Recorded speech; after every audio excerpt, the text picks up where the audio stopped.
안녕하세요.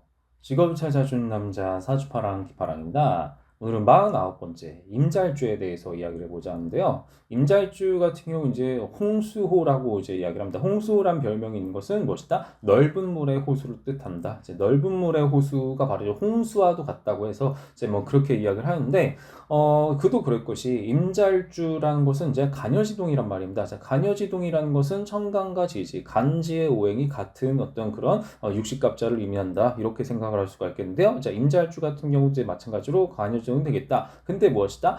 임수랑 이제 자수가 만났잖아요. 근데 자수 같은 경우는 개수죠. 개수. 그러니까 무엇이죠?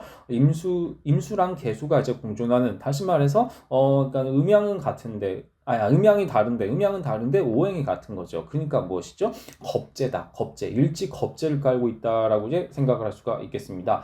따라서 이제 어떤 겁재라고 한다는 것은 비경과는 달리 뭔가 약간 뭐 어깨를 나란히 해서 약간 동등하게 가는 뭐 그런 느낌이라기보다는 뭔가 서로 자극적이면서 자극을 주고받는 약간 라이벌의 관계 있죠. 라이벌의 관계처럼 뭔가 그러니까 긴장이 좀 어느 정도 있겠습니다. 긴장과 자극이 공존하는 약간 그런 형태의 타입. 그게 바로 이제 임자일주의 어떤 일지가 되겠다. 그래서 이제 그런 의미, 그러니까 나에게 자극을 주면서 뭔가 좀 레벨은 비슷한데 약간 자극과 긴장을 주는 그런 어떤 연애결혼 배우자 타입을 선호하게 된다. 근데 여기에 무엇이다? 여기에 이제 12운성은 제왕이단 말입니다. 제왕. 제왕이라는 것은 무엇이다? 굉장히 좀 기세가 세잖아요. 기세가 굉장히 세다는 것은요. 주의를 압도하는 어떠한 그런 기세, 더 나아가서 뭔가 주위 사람들을 내 사람으로 이제 이끌면서 통솔하는 어떠한 그런 리더십, 추진력 이런 것들이 있겠다라고 볼 수가 있겠습니다. 다시 말해서 어떤 그런 의미의 배우자를 파트너를 선호할 가능성이 높겠다.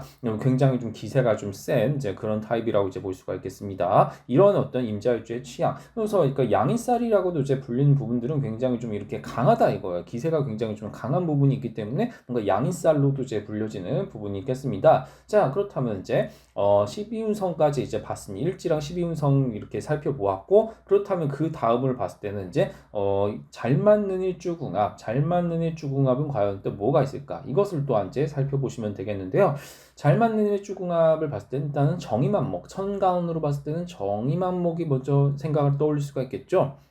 그럼 이제 정활관 중에서 찾아봐야 되겠습니다. 정활관 중에서 찾아봐야 되겠는데, 이제 자수는 이제 육합으로도 자축합이고요, 방합으로도 자축합입니다. 그렇다면 무엇이죠? 이 정축일주랑 기본적으로 잘 맞는다 얘기입니다. 예, 정축일주랑 기본적으로 강한 이끌림이 있을 수가 있겠다. 일주만으로 봤을 때 이제 그렇다는 의미가 되겠고요. 그리고 이제 또한 이제 그 해자축 방합이 있잖아요. 해자축 방합이 있으니까 무엇이다? 정해일주랑도 강한 이끌림이 있을 수가 있겠다. 뭐 이런 부분들을 생각해 보시면 좋을 것 같아요. 그리고 삼합을 봤을 때는 신자진 삼합이 있기는 한데 신금과 진토 같은 경우는요 무엇이죠? 정화랑 연결이 안 되죠. 연결이 안 되니까 뭐 이런 부분들은 그렇게 신경 쓸 필요는 없겠다. 이렇게 이제 말씀드리고 싶습니다.